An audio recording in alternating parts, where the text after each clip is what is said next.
The intersection of endurance sport, health, fitness, and life. Challenging conventional ideas and empowering people with the science of self-propelled motion. This is the Endurance Experience Podcast, hosted by Tony Rich. Hello to all of the current and new listeners of the Endurance Experience Podcast. I sincerely hope everyone is doing well during the quarantine, as many of you are figuring out how to adjust your training and racing plans as a result of the coronavirus response. I received some very positive feedback on the last podcast on COVID-19. So if you're just tuning in for the first time, I recommend going back and listening to that podcast with Dr. Abuelazam.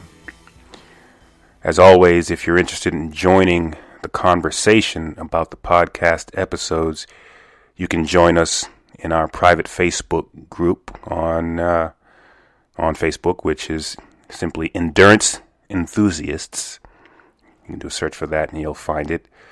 And also, if you enjoy the show, it helps the show a great deal if you subscribe on iTunes and give a rating on iTunes. That helps us in the Apple podcast algorithm and helps us get more listeners. So you can find that link at eventhorizon.tv/podcasts.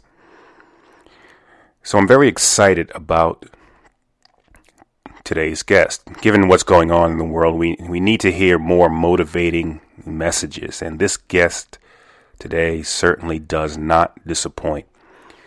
Today I have a conversation with Becca Pizzi. Becca has been running since she was 6 years old.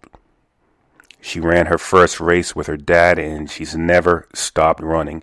After years of competing in racing and doing hundreds of events, Becca decided to run in one of the toughest races on the planet. That is the World Marathon Challenge. And for those that don't know what that is the challenge to run 7 marathons on all 7 continents in 7 days. Yes, you've heard that correctly. 7 marathons on 7 continents in 7 days. Running in this challenge pushed Becca to her limits. From icy terrains to hot desert climates, Becca braved the elements, and she had to run faster and harder than she ever had before. She's won it twice and also set a Guinness World Record. She is now an author. Her new book offers an amazing inside look at her incredible odds-defying adventure that shows everyone just how much they can accomplish with hard work and dedication. The book is titled Becca's Feet on Feet. That's F-E-A-T, on feet. Pretty awesome title there. And the book is available currently on pre-order. I will put the link to the book in the show notes. So it's available on pre-order on Amazon, but you can also get it directly through Becca's website. And just a little background on her. She grew up in my hometown of Greater Boston, a place called Belmont, which is a suburb of Boston. And she lives there with her husband, Joe, her daughter, Taylor. And she's preparing currently for her 16th Boston Marathon. And she's also got a sight on the marathon in all 50 states challenge. And so she's going through that now. And get this, not only does she have an ice cream named after her, but she also has a hometown 5K in her honor. Now that's when you know you're a big shot. When you have an ice cream and a 5K named after you. So, we talk about how she and her family are holding up during the coronavirus pandemic. And then, for the bulk of the podcast, we talk about 777 and, both finishes and her finishing times and wins, the logistics behind those races, which is very interesting. And she gives her memorable experience from all 7 legs of that race. We talk about how she prepared for the event, and we talk a little bit about the training science on, how to build up to such an event. And we talk about what we can expect from her next, and all of the thoughts behind why she decided to write the book. So, very interesting podcast. She's an unbelievable speaker and motivator, and it's good to have her as a friend. So, without further delay, I give you Becca Pizzi.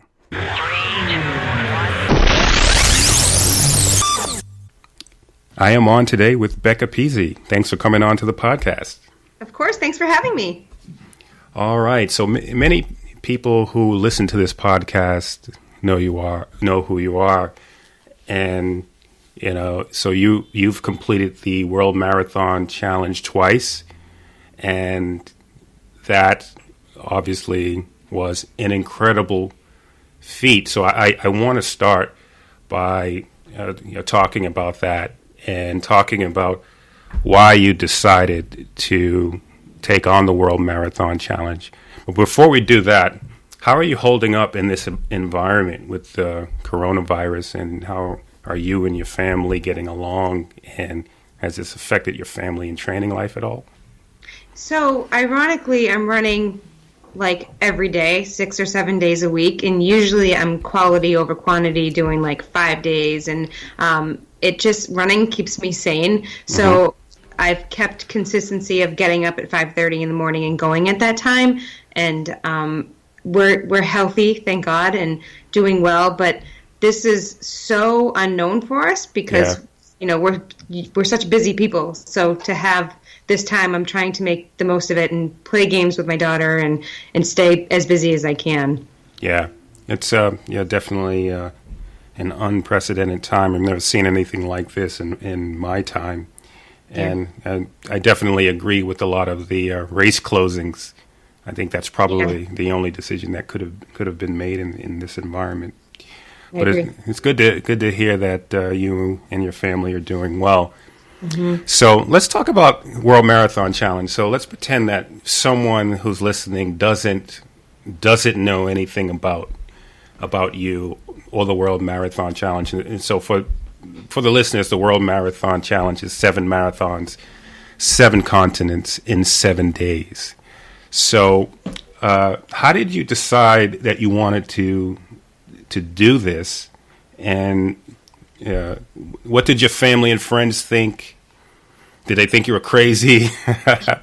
And what was your life like at that time? Yeah, so I own a daycare. I manage an ice cream shop. My daughter was 8 at the time, and I read about the World Marathon Challenge, and I was drawn to the test of endurance and strength and a shot at making history. How often do we get to make history doing what I love? So I started putting the pieces together thinking, I want to run this race, and I think I can go after this world record. So I kept thinking about it, and I kept thinking, how can I make this work? So I reached out to the race director, Richard Donovan. He lives in Ireland, and I just told him that I was really considering running the race, and he said, you'd be making history. An American female has never run it. And at that moment, I was like, I'm in. and with that, I was, at the time I had run 45 marathons. I live in New England, so the weather can be very hot, very cold. I felt confidence there. The only thing is I had never run a marathon in another country. So that was very different for me. Food in other countries are very different. And so I knew that I had about a year to train for this. So I knew I could. I flew to Canada to train and to get used to the negative temperatures, running a marathon in negative temperatures, and it was really hard work, and over the course of the year. So I asked my daughter, "What do you think about this?" It was very important that she was on board, and she's like, "Yeah, Mom, I believe in you. You can do it." And my parents were like, "No, safety is a major concern for us," and all of these kind of they were very stressed out about the basically safety. And my mom's like, "You're going to get attacked by penguins in Antarctica," and I'm like, "That's also probably not going to happen." So it was a very stressful time. My parents were like, we couldn't really talk about it because they were so stressed out about it. And I said, "You just have to trust me that I know what I'm doing." And I never know what I'm doing, but that's the problem with big goals, and I always say, if my goals don't scare my parents, they aren't big enough. Right. And so you decided that, look, this is what I'm going to do. I hear what you're saying. And so when you think of these especially endurance events, and you can't conceive that you will be actually doing it until you hit the button, you sign up for it, and you do it, and then once it's on the calendar, it's real. It's real. Yeah. Now you got the training is imposed on you, and so obviously a very, very challenging and stressful time. And so let's talk about the training. So you decided that, okay, I'm doing this, and you got the sponsorships, and you finally realize, wow, this is going to happen. Yeah. So, being someone who trains and also works with athletes to train athletes, how did you sort of get your mind around the training and designing the training program? So that was kind of trial and error. My motto was, get comfortable being uncomfortable and you will make it. Mm-hmm. And that meant running at all types of the day, running 2 times a day, doing all sorts of, anything that I could do. And also reaching out to my friends who kind of became my coaches. How do you think that I can train for this? Mm-hmm. Some of them said run 100 miles a week. Some of them said run 2 times a day. So I kind of took all these ideas and kind of made a plan, because my friends, this wasn't just a fast marathon. This wasn't just nobody had done anything like this. So how do you get help and coaching on something that's never been done before? Right. Was my problem, because some friends were like, don't go more than 60 miles a week. You're going to get hurt if you're constantly doing this. Some people were like, you should be averaging 125. And these are runners that I totally trust and my good friends. So I think the unknown was kind of scary for me. But trusting that I know what I'm doing. I was 36 years old. I had been around the running block many, many times and run marathons all over the U.S. And so I just trusted in myself that I could. But like you said, once I committed, then it was on. Yeah. And not finishing this race was never going to happen for me. It was not an option.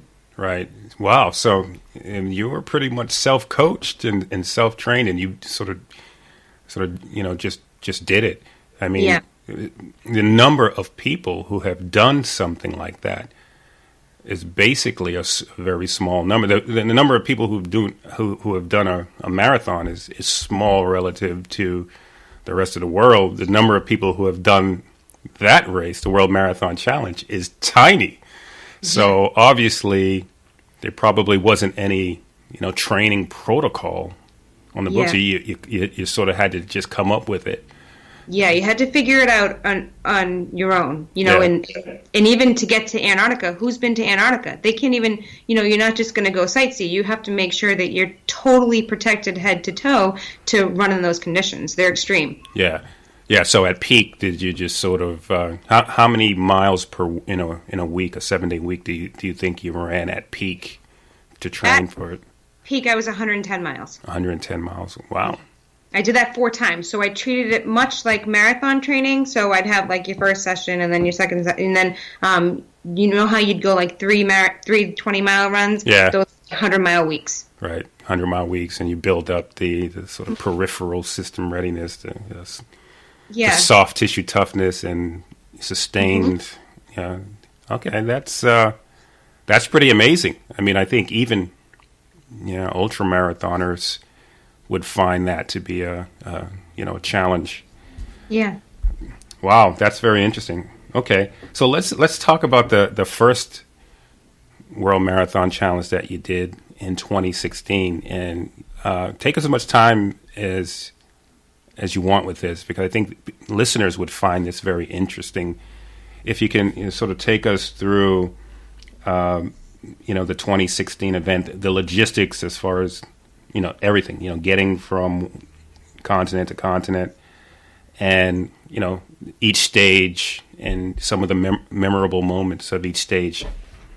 Sure. So the race started in Antarctica, and we were in Union Glacier, and you step off that plane and you feel like the luckiest person on earth. You're just like, I cannot, this is me living my dream right now. So lay it out on the course. You've worked so hard over the course of the year, but you step off the plane and it's freezing. I mean, it's -10 and you're like, I have to spend 4 hours of very hard work. And I always thought in my mind, like, once I get through Antarctica, I'm home free. But Antarctica was so intimidating. The sun is so fierce that, like, you have to have your coverage at all times, your eyes and everything. So it was very uncomfortable to run in, but it's the most beautiful place on earth. It's one of my favorite locations. It's one of my least favorite locations because it is scary. It's freezing. It's uncomfortable. But when that gun goes off and you just get in your zone, you're like, oh, I live in New England. I live here, and this is what I'm used to. So I'm going to tough this out. And when I crossed the finish line in Antarctica, I was in first place, and one of the Marines who was also running handed me the American flag, his American flag. And, my dad was a Marine, and I'll never forget that moment, like crossing the finish line with the American flag that the Marine had handed to me. And, I felt like, this is awesome. 1 down, 6 to go, and I felt pretty lucky. There's no Wi-Fi there, so there's no calling your friends and Facebook updates. Like, that just doesn't happen. So I crossed. Yeah. And are you running on snow mostly? You're running on a glacier. So the race director does a phenomenal job at sending a team down there and making sure that everything's compact tight and that you're safe. So nothing can happen. Yeah. So it's a glacier that you're running on, which is compact ice and snow. So it's very different. We flew in on the Russian Illusion, which is the military private plane where you're kind of like the seatbelt goes over your head, and it was it was really, really cool. You're in the military plane. I really loved it. And you can confirm when you're in Antarctica, you are in fact not running upside down. Yeah, that's true. That's true. Yeah. That's a joke. When I was a kid, I couldn't get my mind around. I asked my mom, "Are people running upside down? Are people upside down in Antarctica?" I couldn't get my mind around it. But so that's awesome. I mean, okay. And so, what about stage 2, the second stage? So we took a short 6-hour flight to Chile. That was awesome. Actually, there were rolling hills, and I'm like, okay, just get through the hills, and it was kind of a lot like Heartbreak Hill in Boston. So just get through these hills, and everything's going to be okay. And that was I was very lucky to have friends and family on all 6 continents. They couldn't really get to Antarctica, or maybe they don't love me that much. I don't know, but I was lucky to have my training partner there in Chile with me, which is really awesome. And we ran together, and that was special for me. So we were Antarctica, Chile. Yeah, was next. Okay, and then after that? Miami. So I'm like, okay, back in the USA, you've got this. You've got your college coach who I heard his voice, and he surprised me, and I looked around. I'm like, that sounds familiar. And I'm like, oh wow. It was so awesome to have him there. And my family, I had like the most spectators. It was just so great to kind of have the U.S. in the middle somewhere, Yeah. and have, seeing palm trees and eating pizza. I went to Starbucks, and the Patriots were playing Miami, I believe, in the Super Bowl. It was just like I felt normal again. I felt like, okay, I'm just back running a marathon in the U.S., and that was pretty awesome. Yeah. All right. So it was probably pretty hot there too, huh? Yeah, it was hot. It was really hot. It was, temperature ranges from -10 in Antarctica, and I believe Morocco was 92. Wow. All right. So where after Miami? Madrid. So Madrid was another rolling hill courses, which was awesome. The alumni gathered together from the previous year of the 777 and came to run with us. Mm-hmm. And I'm like, okay, that was great to have their support there because they were had gone through it before. So they kind of running with us, cheering us on. You've got this. We've been here before, and that was awesome. Madrid was a great location too. Mm-hmm. Okay, and then from Madrid they bounced to Morocco. So Morocco. So this was the tough part about the 777 is Madrid and Morocco were back-to-back races. I finished Madrid at 11:02 a.m. and was towing the line of the marathon from Morocco at like midnight. So I knew that this would be the toughest turnaround. You're essentially running 2 marathons within 12 hours, and I thought, okay, just get through this. There was only like an hour and a half flight over to Morocco, and I was stalling, and I was just trying to like gather my thoughts to pull it together for Morocco. And another great location, and actually one of my favorites, and there were camels there. It was really special.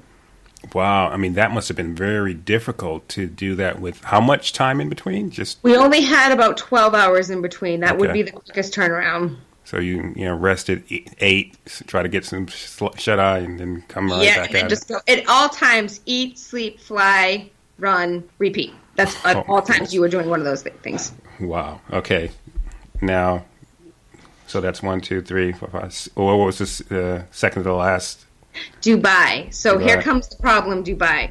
I had just gotten off the phone with my dad. I'm like, we are 2 marathons away from making history. I'm in the zone. I feel good. I'm at mile 2, and I feel a tear in my leg and the groin area. So it turned out to be I had torn my groin. And when I realized that it was a torn groin, it was after the race. And it was so upsetting to me. I had done everything right. I had put in a year of very hard work. There was no way I was not going to finish these marathons. And it was really hard for me because I was like watching my dreams slip away. But it was, I said, I'm going to take 1 mile at a time until I finish. And that's life. Sometimes life doesn't go your way, but you have to get up, regroup, and figure it out. And so I just said, okay, I'm just going to take 1 mile at a time until I cross the finish line. So when I got to, next up was Australia, the finish line in Sydney. Now, was the injury, was it altering your gait, or was it? Yeah, so that was the problem. And I got this email from this doctor at Harvard, and he said, run with your toes facing all the way in, and you're going to take the pain off of your groin. Right.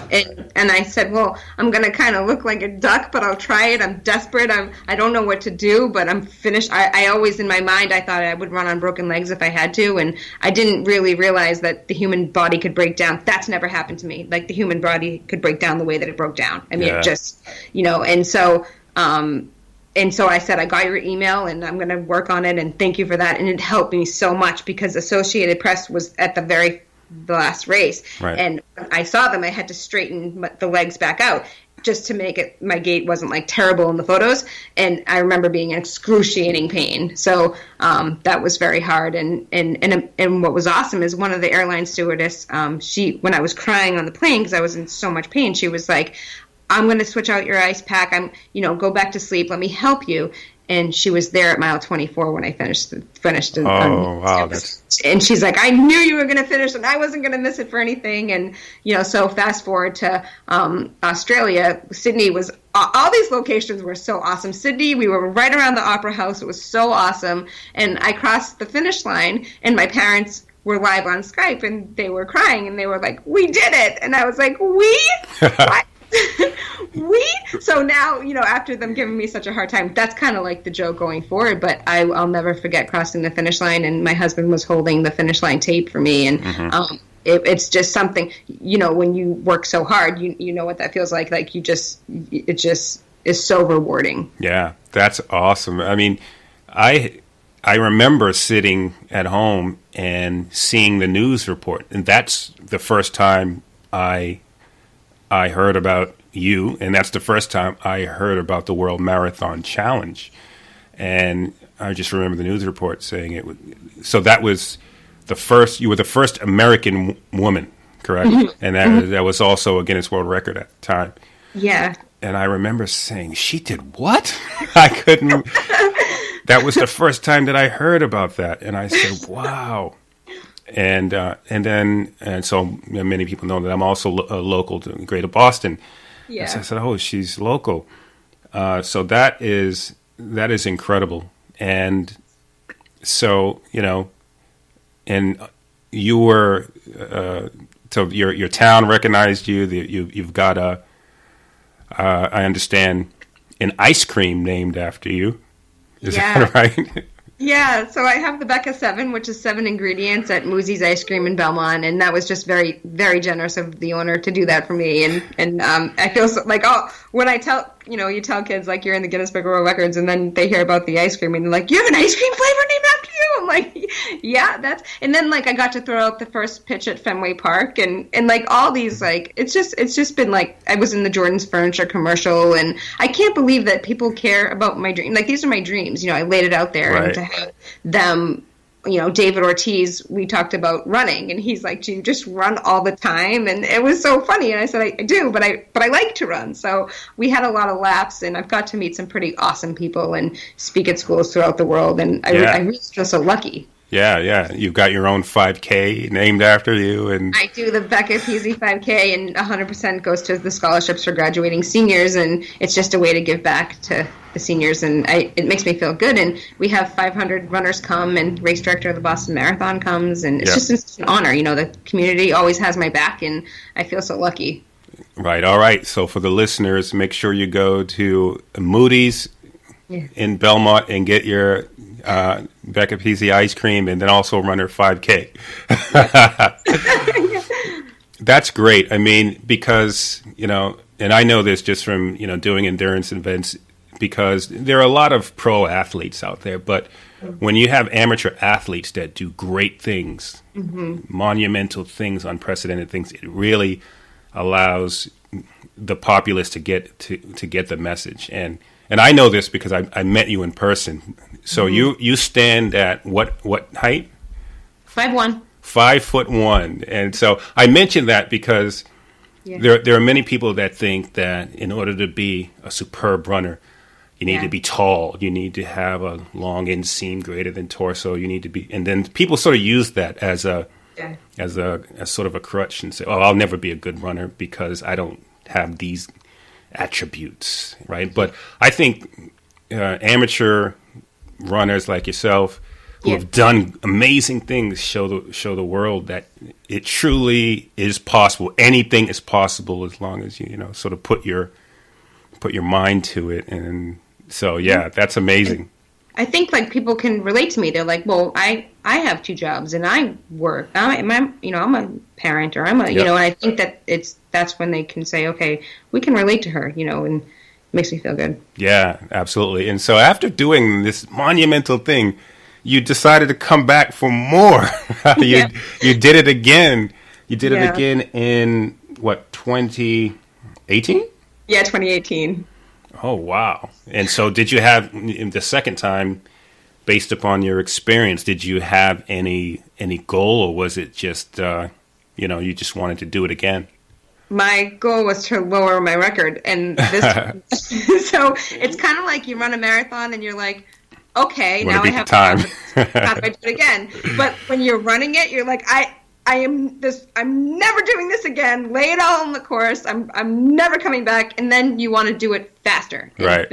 And because you can. And Tom Brady's company, TB12, reached out to me, and they were like, hey, we heard what you're doing. And I said, well, they said, we'd like to train you. And I said, well, what do you know about runners? And they said, not a whole lot, but we know so much about the human body. And I trusted them, and they trained me, and I crossed the finish line without an injury. And I was like, wow, this is just, and so now I want to do it a third time, and third time's a charm. But it is having their help with just the pliability and the teaching how to foam roll correctly, and their food, their nutrition plan. It was so helpful, and I felt like it was the next step up. And so they documented the journey and was totally there for me. And then Tom Brady shared it on his Facebook page. And that makes you feel like really, but then the pressure, like you cannot have Tom Brady support and come in second. Right. That's not, so for me, the pressure was there. And so luckily I just was able to perform under pressure, but I'd like to do it one more time. Yeah. All right. Well, let's talk about that. So in the second one, you won every leg in the first one, and then you won overall, and then the second one you won how many legs? I won 6 of the 7. I got lost on one of the. I got lost in Colombia. Oh no! Nothing will scare you like being lost in Colombia. I wasn't paying attention and missed a major turn and came in second, but I had enough of a lead to win the whole thing. To win the overall. Yeah, and was going for that, but it was the locations that Richard chooses are just so cool. You're like, if he keeps changing them, I'm going to keep running them. So. Yeah. Well, that is just incredible. So all you ultra marathoners out there, until you have this World Marathon Challenge under your belt, it's your collection is incomplete. And it's funny because when I crossed the finish line both times, all these race directors of ultra marathoners, they were like, come run my race. I'm like, oh, I don't know how to run more than 26.2 miles. And they're like, you just did. So come run my race. And so I'd like to actually run an ultra marathon. When I finish the 50 states, I've done 34 states. So when I finish the 50 states, I'm going to run a 50 and then I'm going to run 100. And yeah, they have 200-mile races. So, I mean,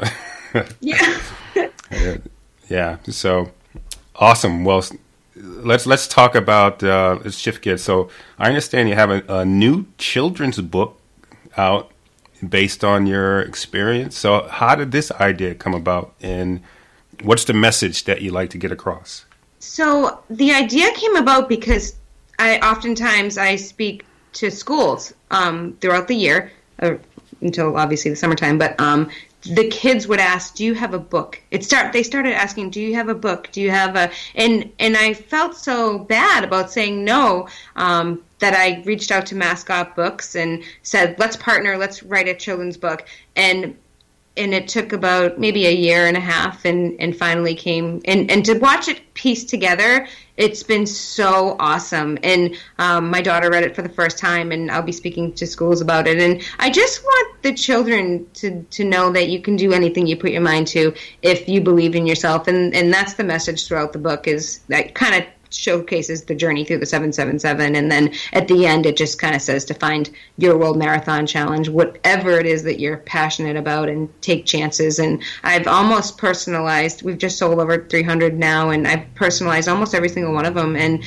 that's my dream. Like it's for me, this is a dream come true, signing this book on my life, and hoping if it just changes one child's life to for whatever, to start working out, to be a then I felt like it's worth everything. Yeah. So it's been out, and is it out on Amazon? It's on BeccaPizzi.com. BeccaPizzi.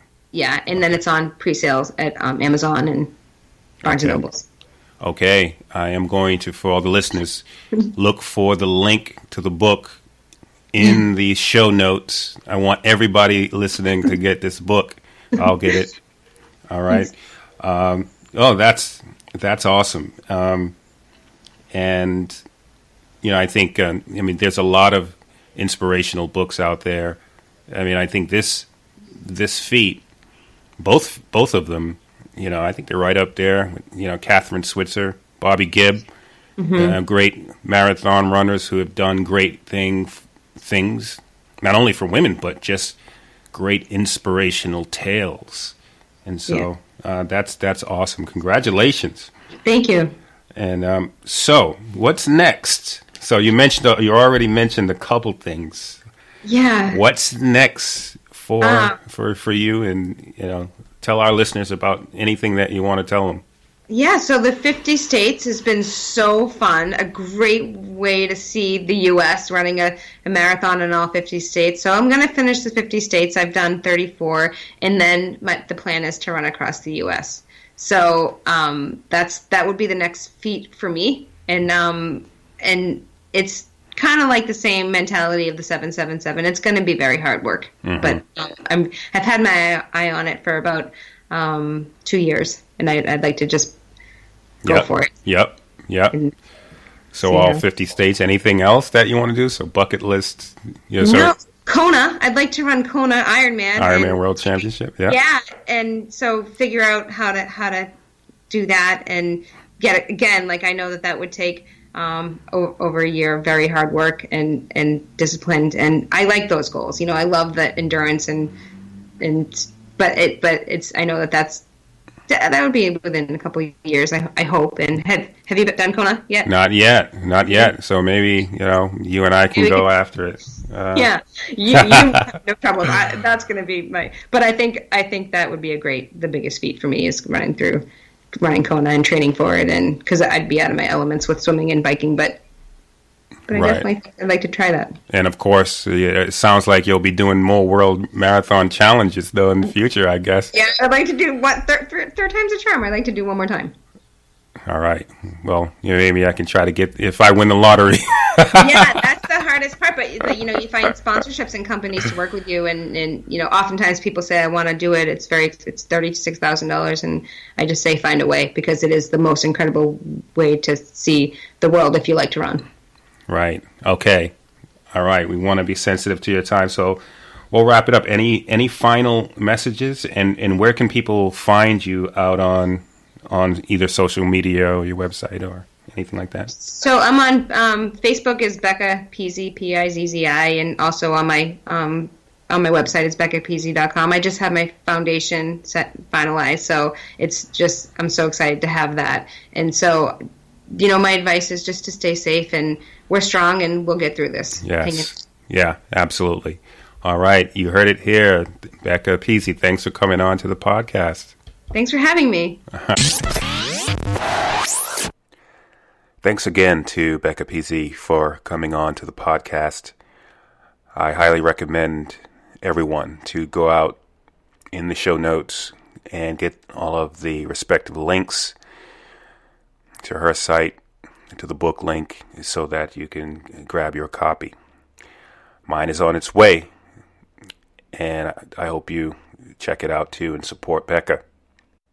I can definitely envision her book being particularly helpful to kids, sons, daughters, nieces, nephews, right? Because the message is one of great importance, that you can do absolutely anything if you put your mind to it and believe. So if you have kids in your life, this will be a good book for them.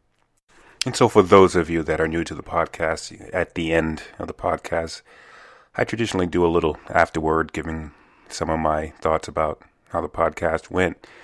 And this was absolutely a great podcast. One of the things that I found that was very interesting in Becca was the fire that exists in her as an endurance enthusiast. As some of you listeners can relate, whether you're a marathoner, ultramarathoner, triathlete, Ironman distance triathlete. She talked about, one of the things that perhaps is on her list to check off one day. She talked about doing the Ironman World Championship, and she says, I'll find out what I'll need to do to achieve that, and I'll do it, right? I thought that was pretty amazing because this is something that is native to us. We decide that we want to do something. We may not have all of the variables. We may not know what it's going to take to achieve it completely in the beginning. But the way we approach things is we will simply find out what needs to be done, and then we'll do it. We'll figure it out, right? And this is one of the things that is core to us and really pervades throughout how we handle just about everything in life. So I thought that was very interesting seeing that on display. It's a great example, not only for athletes, but for people that are just simply looking to make some change in their life, start a business or stop smoking or a new job, things like that. That fear that sets in, when people say, "Oh, I don't know if I can do that." "Oh, no, I don't think I can ever do that." Or, "I don't have the genes to be able to do this feat," or, "I'm not built that way to be able to run that long." All of that takes a backseat when you finally empower yourself to take action. When you put that race on your calendar, and then it gets real. You simply, gradually, incrementally figure out what you need to do to achieve. You execute, and then you do it. You achieve. In the years of coaching athletes for competition with Event Horizon, I've seen many athletes who underwent unbelievable, not only physical transformations, but psychological transformations as they accomplished things that they didn't think were feasible. The other thing that I found very interesting about our conversation was the fact that she effectively prepared for 777 as a self-coached athlete, right? So I never knew that. To my knowledge, I didn't know if she worked with a coach or a coaching team, and certainly she has an unbelievable community and running community that she's involved with in Belmont. But to look at a feat like that and then sit down and herself map out, training program design. I mean, this is something that I, as a coach, had to, learn for years and, work with USA Triathlon, work with Ironman, get nutrition licenses to be able to draft nutrition and fueling strategies for such events, study, do continuing education units to really figure out how to do this stuff. And she did this on her own. So, and obviously she succeeded very well, right? So she won it twice. That's pretty amazing execution from her. That says a lot about her execution, her ability to analyze a problem and come up with a strategy. So that was pretty impressive. Finally, I found it pretty impressive, the support and commitment that she has from her family. So, not only, helping her do the sponsorship and the fundraising to actually get into 777 the first time, which is quite expensive, but also the support just to be able to train and be ready to race it, right? Those of you who do these events know that it's a pretty significant amount of time away from your core family and your friends. A lot of sacrifices that you need to make. Sorry, can't go with you this weekend. I got to train. Sorry, I can't make this event. I got to train. So a lot of that. And so she absolutely must have an unbelievable support system to be able to do that event twice and have a young daughter and have responsibilities with work and things like that. And I thought that was pretty phenomenal. So a tip of the hat to Becca's family, her husband Joe, and her little daughter Taylor. Okay, episode 19 is in the books.